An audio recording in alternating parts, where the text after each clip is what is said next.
Sanibona good people, sanibona nonke uSiphalo the Prof. Ningakhohlwa sesine-podcast njengamanje esizosabalalisa lapha kuma-YouTube.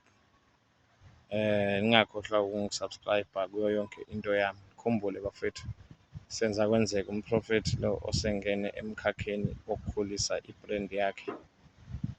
Kungakhuli-ke yami ngedwa but sonke sikwazi ukuthi singene kube nezinto esiy'tholayo. Ngiyacela-ke Nkosi yami, abantu abafuna ulwazi nabantu abafuna ukuthi sizosebenza kanjani, sizoyisebenza sonke, nalaba asebephezulu sicela ukuthi basilekelele bafethu. Siyacela nohlabeni ulawule, sibancane nathi siyayizamela ekuthenini sikwazi ukugcina siphumelela kukho konke.